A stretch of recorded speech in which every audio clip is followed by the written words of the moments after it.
Hi everyone, this is Peter. Today I want to introduce is the video device PIX-E5. So that is a brand new product from video device. And also PIX-E series, they do come with different models. So that is PIX-E5, and then later they will also have launched two models, which is the PIX-E5H, which is they have the HDMI only, and the other one is the PIX-E7, which is 7-inch versions.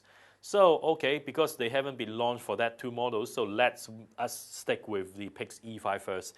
And then I will separate the whole review into three parts. So first part is the brief outlook review onto the difference on the E5, what's the key features on it, and then what's the comparison in between the another model, which is the PIX-240, which is a very successful recorder from a video device.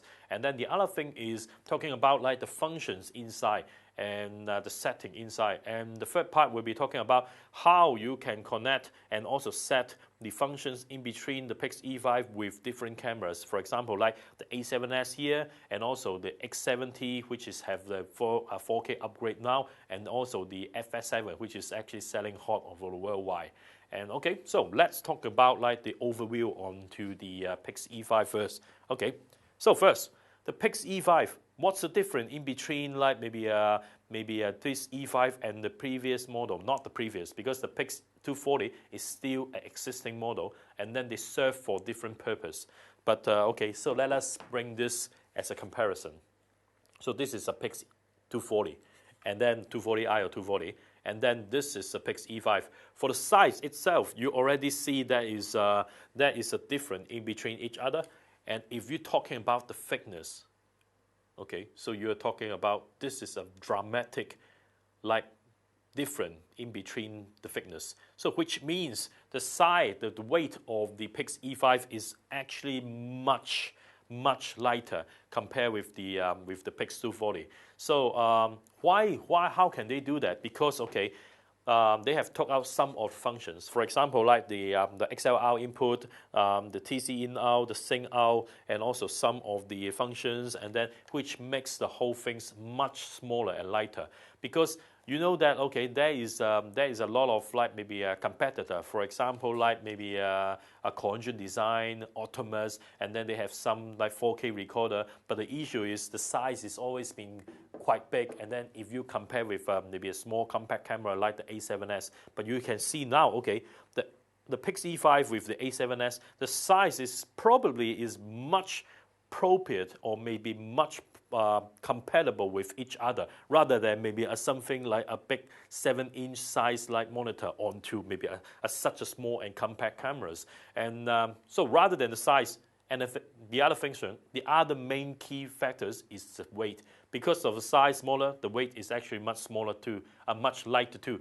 But okay, it doesn't mean that like the toughness of the PIX-E5 is actually less than the PIX-240, because both versions, the housing is using the magnesium alloy, which is still a very robusting housing, which is probably much tougher than the other brand too, the other competitor.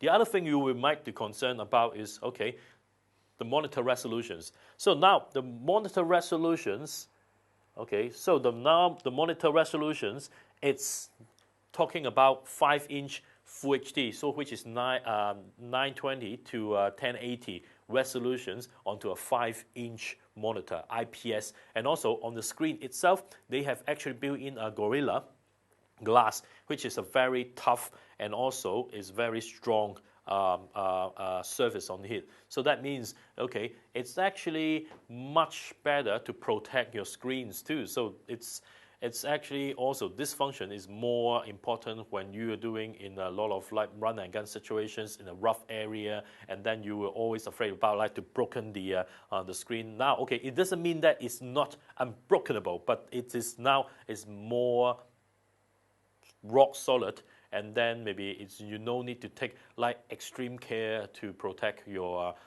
monitor. But yeah, you have to be like look after it well. Okay.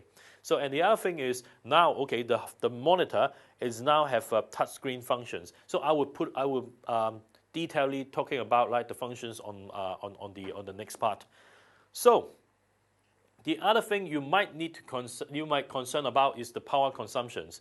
Okay, so now this I'm using the MPF 770, and then it's already using for like maybe several hours on the standby mode and also from the recording mode. So it's still working fine, and then it's much better power consumption span than the PIX-240. And then now they also come with both slot.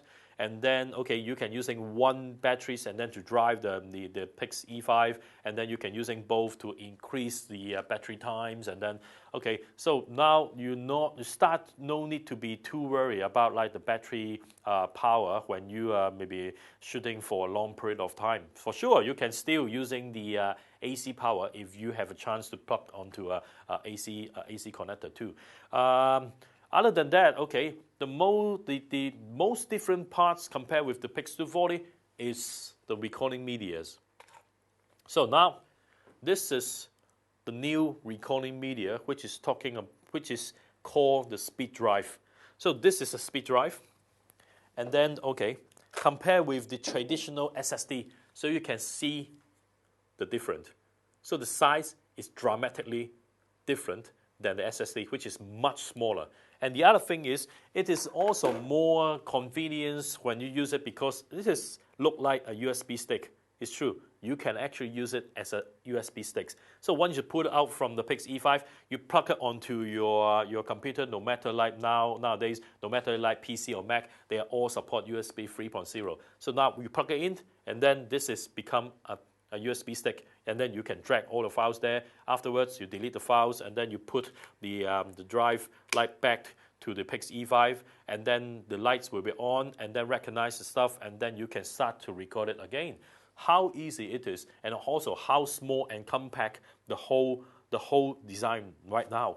And but other than, okay, it's compact, it doesn't mean that it take out a lot of things. So it still have like a lot of main stuff. For example, like, okay, now you got like the SDI in out, HDMI in out, and also on the other side, you still got like the very useful knob to control all the menu setting. And then what about this? This is the USB, sorry, not the USB, that is the SD card. What is it for?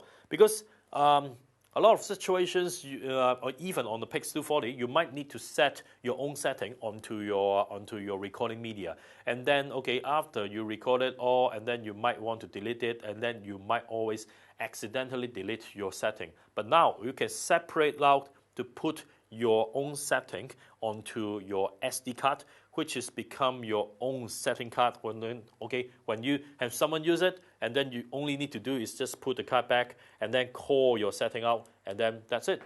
How easy it is.